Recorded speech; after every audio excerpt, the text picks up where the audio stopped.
السلام عليكم ورحمة الله وبركاته. الحمد لله والصلاة والسلام على رسول الله وعلى آله وأصحابه أجمعين ومن تبعهم بإحسان إلى يوم الدين أما بعد. فأعوذ بالله من الشيطان الرجيم. بسم الله الرحمن الرحيم. يا أيها الذين آمنوا اتقوا الله حق تقاته ولا تموتن إلا وأنتم مسلمون. Yes, my dear brothers, yesterday we are doing the second hadith from Arba'in Nawawi, and today we'll continue with that, inshallah. So yesterday we saw that when the Prophet ﷺ was asked about Islam, he said about the 5 things upon which Islam is built, the 5 pillars of Islam. In these 5 pillars of Islam, my dear brothers, apart from the Shahada, amongst the actions, the strongest opinion amongst the scholars is that if somebody leaves the Salah, somebody does not pray the Salah, and he dies in such a state that he has totally left the Salah, then that person is a disbeliever. Okay?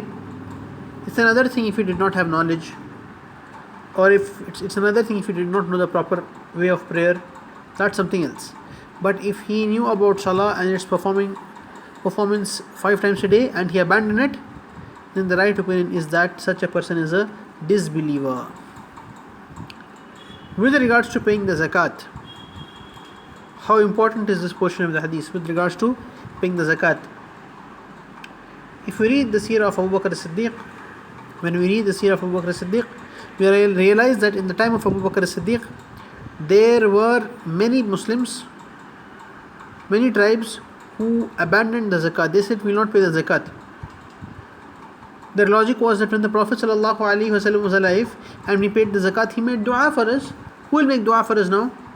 So they rejected paying the zakat.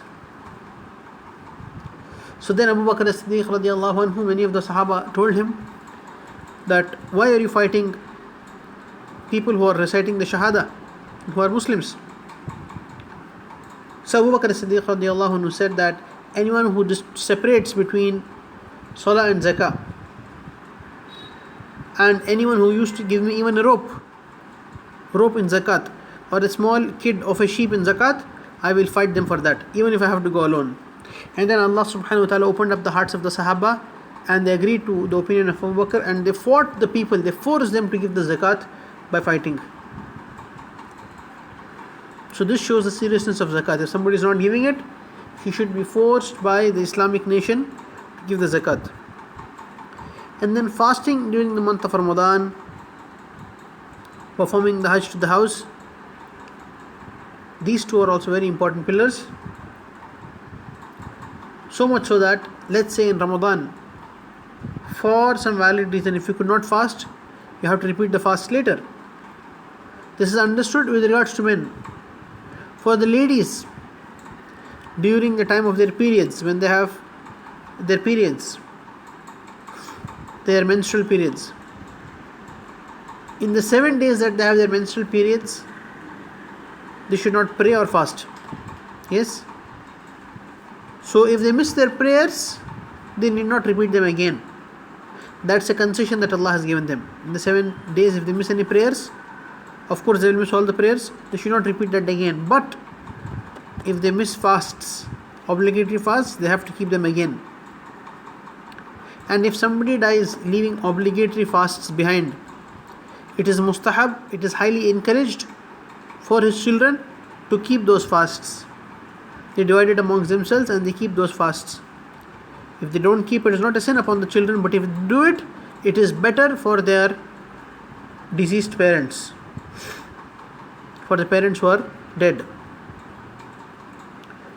So fasting in the month of Ramadan is also a very important pillar of Islam. And then performing Hajj to the house, that is performing Hajj to the Kaaba. There is a narration of Umar radiallahu anhu which is authentic, which says that if any Muslim had the capacity, had the means to do the Hajj, but he did not do the Hajj and he died like that, then there is no difference if he dies as a Jew or a Christian. Subhanallah. this narration of Umar radiallahu anhu is authentic, it means that somebody was so careless about Hajj, he never thought about it and he died before that. Then there is no difference whether he died as a Jew or a Christian. I'm not saying that he'll become a kafir, but the seriousness is so much with the Sahaba. Let's say that somebody planned to do the Hajj and he had an intention, and this year he gathered money to pay for the Hajj, and let's say he was going to book the tickets and he died on the way in a car accident, or he got a heart attack or something and he died. Then his actions will be based upon his intention. His intention was to do Hajj, so he will be spared. Perhaps Allah will write down a Hajj for him. But for someone who was careless about it, did not reject it but was careless about it till he died, then it is very severe. Some of the scholars in the past, some of them, not all of them, a small group of scholars in the past said that if someone dies in such a condition, like I said, he was careless about the Hajj and died without performing the Hajj, then he is a disbeliever. But that opinion is not right. But the reason I mentioned that is to show how serious it is to abandon the Hajj. So all of these 5 pillars are serious. And if anyone rejects any one of them, he says, okay, I don't think so, the fasting in Ramadan is obligatory, then he's a disbeliever. In these 5 pillars, Shahada is obligatory upon every Muslim. Salah is obligatory upon every Muslim. All the 5 are obligatory, but the ones that you should immediately act upon are Shahada, you say the Shahada, so you become a Muslim, performing the Salah, fasting in the month of Ramadan. With regards to Zakat, Zakat becomes obligatory only if you reach the level of money, that is the threshold limit called the nisab. And Hajj is obligatory only if you have that wealth. Otherwise, for the poor and needy Muslims, Zakat and Hajj are waived off. They will not be asked with Allah subhanahu wa ta'ala about the Zakat and Hajj for the poor and needy Muslims. Okay, what is the limit of Zakat? I will tell you in terms of gold and silver. For gold, you should remember that the minimum threshold of Zakat is 85 grams. How much? 85 grams.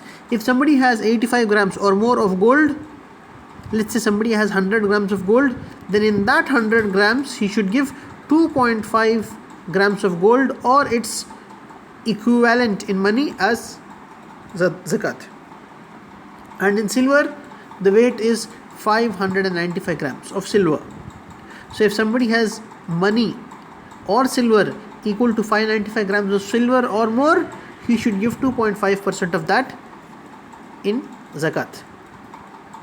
And then there are different rulings for cow, sheep and goats, camels, etc. that you can find in the books of fiqh, and that is not what we are concerned with here. Okay, so this is with regards to the 5 pillars. Inshallah, in the next class we will go to the pillars of Iman, and there we have to be a little bit detailed. Get ready for that. It's interesting. I will tell you about the different groups in Islam, what they think about Iman. And you will be strange and you will be shocked to know that there are so many groups who have different ideas about Iman. Yes? So, you will understand what is the Aqidah of those who follow the Quran and the Sunnah according to the Sahaba, and those who follow the Quran and Sunnah according to different types of thoughts and ideologies. May Allah subhanahu wa ta'ala make it easy for all of us. Subhanakallahumma bihamdika ashhadu an la ilaha illa anta astaghfiruka wa atubu ilayk.